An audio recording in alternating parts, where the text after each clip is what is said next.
नमस्कार, चलिए जानते हैं राजस्थान देश दुनिया की तमाम बड़ी खबरों को। आइए जानते हैं राजस्थान में नए साल के बाद राजस्थान में क्या क्या बदलाव किए जाएंगे और आज के मुख्य 25 खबरों के बारे में विस्तार से जानते हैं कि राजस्थान में नए साल के बाद आज 7 जनवरी 2024 से 25 बड़ी फटाफट खबरों को जानते हैं। तो सबसे पहली खबर है, राजस्थान में आज 11 बजे से शाम 3 बजे तक इंटरनेट की सेवा बंद की जाएगी। राजस्थान में ऑनलाइन इंटरनेट सेवा को अजमेर, जयपुर, बीकानेर और जोधपुर जिले में बंद करने का ऐलान किया है। इसमें बताया गया है कि राज्य सरकार ने कहा है कि मुख्य परीक्षा की गोपनीयता को बनाए रखने के लिए मुख्य रूप से इंटरनेट को 7 जनवरी के तौर पर बंद करने का ऐलान किया गया है। इससे मुख्य परीक्षा को लेकर ऐलान किया गया है कि राजस्थान में आज 11 बजे से शाम 3 बजे तक इंटरनेट सेवा को बंद किया जाएगा। और अगली खबर है, गर्भवती महिलाओं को लेकर राजस्थान में 8,000 रूपए दिए जाएंगे। अब राजस्थान में मातृत्व वंदना योजना के तहत जहाँ कांग्रेस की सरकार के समय 5,000 रूपए गर्भवती महिलाओं के बच्चों के शिशु पोषण के लिए दिए जाते थे, उस राशि को अब भजन लाल सरकार 8,000 रूपए देने की बात कही है। जहां कांग्रेस के काल में ये योजना केवल 5,000 रूपए तक सीमित थी। गरीब परिवारों के लिए ये मातृत्व वंदना योजना शिशु पोषण के लिए अब राजस्थान में 8,000 रूपए दिए जाएगी। चलिए अगली खबर जानते हैं, राजस्थान में 100 दिनों में छात्राओं को स्कूटी और टैबलेट देने की बात कही है। अब राजस्थान में सीएम भजन लाल सरकार ने ऐलान किया है कि राजस्थान में नए साल के बाद अब राजस्थान की तमाम छात्र छात्राओं को राजस्थान की सरकार की ओर से अगले 100 दिनों में स्कूटी प्रदान करने का भी ऐलान किया है, जिसमें मेधावी छात्राओं को स्कूटी दी जाएगी और कक्षा 6ठी पास छात्राओं को राजस्थान सरकार मुख्य रूप से साइकिल वितरण करने का कार्य भी करेगी, क्योंकि कांग्रेस के काल में साइकिल वितरण कार्य पिछले 2 सालों में अधूरा था और अब सीएम भजन लाल सरकार के नेतृत्व में इस योजना को एक बार फिर से चालू किया जा रहा है। और अगली खबर है, राजस्थान में मौसम विभाग का कहर आज भी जारी। अगले 5 दिनों में राजस्थान में कोहरे का प्रकोप जारी रहेगा। अगले 3 से 4 दिनों पर मौसम का अलर्ट भी काफी जारी है। इसके चलते येलो अलर्ट जारी किया है और राजस्थान में विजन को मद्देनजर रखते हुए 50 मीटर से अधिक का विजन काफी ज्यादा अंधेरे में दिखाई दे रहा है। कोहरे का प्रकोप काफी ज्यादा है, इसलिए यातायात के नियमों में उल्लंघन करने के बाद बताया गया है कि राजस्थान में अब जो भी गाड़ियां कोहरे के चलते चलती है, उनमें जितनी भी लाइट और बत्तियां हैं, जो भी इंडिकेटर है, वो सभी चालू रखे ताकि ज्यादा से ज्यादा दुर्घटना से बचाया जा सके। अगली खबर है, बेटियों के जीवन सुरक्षा के लिए राजस्थान सरकार ने लाडो प्रोत्साहन योजना के लिए 2 लाख रुपए का बॉन्ड देने की बात कही है। जहां कांग्रेस के काल में इस योजना के अंतर्गत बेटियों को केवल मात्र 51,000 रूपए की राशि दी जाती थी, लेकिन जैसे ही सीएम भजन लाल सरकार की डबल इंजन सरकार राजस्थान में बनी है, तो बेटियों के जीवन सुरक्षा को लेकर राजस्थान में अब भजन लाल सरकार की ओर से 2 लाख रुपए का बॉन्ड दिया जाएगा। इस बॉन्ड में राशि को इस प्रकार विभाजित किया है कि कक्षा 1 से 12वीं तक की जितनी भी छात्राएं उत्तीर्ण होगी, उनको 1 लाख रुपए की राशि दी जाएगी और बाकी की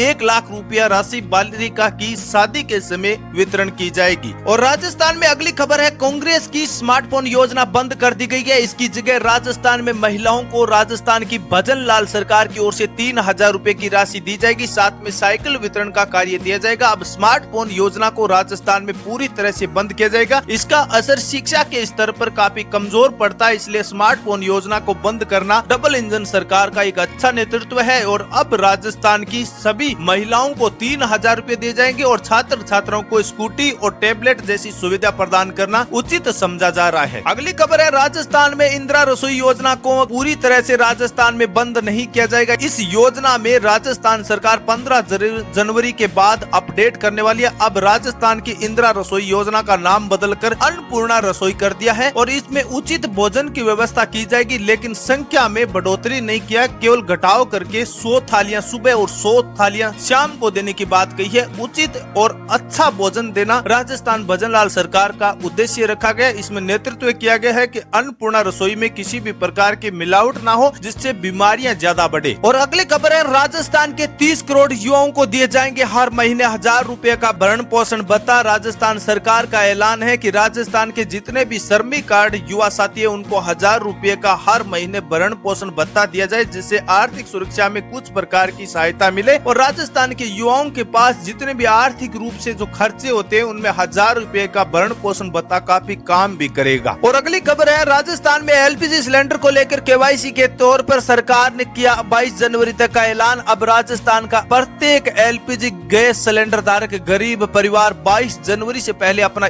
केवाईसी करवा सकते हैं। इसके अलावा अगर केवाईसी नहीं किया तो आपको 450 रूपए में सिलेंडर नहीं दिया जाएगा। साल में राजस्थान सरकार की ओर से 12 सिलेंडर देने की बात की है, जहां कांग्रेस की सरकार के समय मात्र 9 सिलेंडर महिलाओं को दिए जाते थे, अब राजस्थान की भजन लाल सरकार वही सिलेंडर 12 सिलेंडर सभी को दिए जाएंगे। लेकिन 22 जनवरी से पहले जिन महिला और जितने भी एलपीजी सिलेंडर उज्ज्वला योजना के गैस कनेक्शन धारक है उनको 22 जनवरी से पहले करवाना होगा केवाईसी का कार्य, वरना आपको ये 450 रुपए वाला एलपीजी सिलेंडर नहीं दिया जाएगा। और अगली खबर है पेंशन को लेकर। राजस्थान में वृद्धा पेंशन और विधवा पेंशन में जहां कांग्रेस की सरकार के समय 1000 रुपए की पेंशन दी जाती थी, अब लेकिन राजस्थान की सीएम भजन लाल सरकार ने इस पेंशन को 1500 रुपए समान रूप से देने की बात कही है। जहां विधवा और उनके तहत कांग्रेस की काल के समय 1000 रुपया पेंशन मिलती थी, अब राजस्थान की सीएम भजन लाल सरकार जो भाजपा सरकार है उसके काल में जनवरी माह से ही इस पेंशन को 1500 रुपए करने का ऐलान किया है। अगली खबर है राजस्थान में पीएम आवास योजना के तहत 80 लाख गरीब परिवारों को पक्के मकान, बिजली, पानी आदि की सुविधा से उपलब्ध करवाया जाएगा, ताकि राजस्थान का हर एक गरीब परिवार के पास राशन कार्ड के तहत जितने भी गरीब परिवार है उनको पक्के मकान की सुविधा दी जाएगी, पीने का उचित पानी दिया जाएगा और बिजली की सारी सुविधा राजस्थान के हर घर घर तक पहुंचाने का कार्य सीएम भजन लाल सरकार के नेतृत्व में अगले 5 सालों में किया जाएगा। और राजस्थान में अगली खबर है पेट्रोल डीजल को लेकर सीएम भजन लाल की ओर से किया गया ऐलान, अब 10 रुपया सस्ता हो सकता है राजस्थान में पेट्रोल। भजन लाल सरकार ने बताया कि राजस्थान की भाजपा सरकार के नेतृत्व में कांग्रेस के जितने भी दिग्गज नेता थे जिन्होंने पेट्रोल डीजल के भाव में कभी भी गिरावट नहीं की, लेकिन अब राजस्थान में हरियाणा जैसा पेट्रोल डीजल 10 रुपया सस्ता होने की संभावना है। और इसका ऐलान राजस्थान विधानसभा चुनाव के चलते मोदी सरकार के नेतृत्व में जिस प्रकार की रैलियां प्रचार प्रसार में की गई थी उसमें बताया भी था कि राजस्थान में अब पेट्रोल डीजल का भाव भी मुख्य मुद्दा है। और राजस्थान में जैसे ही सीएम भजन लाल सरकार यानी भाजपा सरकार बनेगी तो पेट्रोल डीजल के दाम में काफी गिरावट देखने को मिलेगी। अब हरियाणा, दिल्ली जैसा पेट्रोल डीजल अब राजस्थान के तमाम यूजरों को, जितने भी किसान, युवा साथी, उन सभी को दिया जाएगा। और अगली खबर है जन धन खाता धारकों को मिलेंगे नए साल पे 3-3 हजार रुपए की आर्थिक राशि। राजस्थान की सीएम भजन लाल सरकार ने बताया कि राजस्थान में अब नए जितने भी जन धन खाता धारक है उन सभी के बैंक खातों में 3-3 हजार रुपए की आर्थिक भत्ता मिलने की संभावना है। अगले 90 दिनों में ये कार्य शुरुआत कर दिया जाएगा। सभी के बैंक खातों में 3-3 हजार रुपए की राशि जन धन खाता धारकों के बैंक खातों में जारी की जाएगी। और अगली खबर है मौसम विभाग को लेकर अलर्ट जारी। राजस्थान में अगले 3 दिनों में बारिश होने की संभावना जताई जा रही है। राजस्थान में मौसम विभाग की ओर से अलर्ट जारी किया है। इसके चलते राजस्थान में घने कोहरे के चलते एक्सीडेंट के मामले भी काफी ज्यादा है। इसके चलते मौसम विभाग की ओर से, परिवहन विभाग की ओर से अलर्ट जारी किया है। सभी जितने भी गाड़ियों के ड्राइवर्स है वो अपनी जितने भी लाइट्स और जितने भी इंडिकेट है वो सभी चालू रखे ताकि एक्सीडेंट की संभावना कम हो, क्योंकि कोहरे का विजन इतना ज्यादा है कि 50 मीटर से ज्यादा का कोई भी दृश्य दिखाई नहीं दे रहा है। और राजस्थान में अगले 3 दिनों में बरसात होने की संभावना जताई जा रही है। तो ये थी राजस्थान की तमाम बड़ी खबरों को इस वीडियो में डिस्कस किया। तमाम खबरों के साथ एक बार फिर हाजिर होंगे, लेकिन खबरों का सिलसिला यह जारी रहता है। आप हमारी सभी खबरों की अपडेट्स को जान सकते हैं, चैनल पर जाकर सभी अपडेट को जान सकते हैं। यहाँ पर खबरों का सिलसिला हर समय जारी रहता है। तमाम खबरों के साथ एक बार फिर हाजिर होंगे, तब तक के लिए किसान साथियों जय हिंद जय भारत।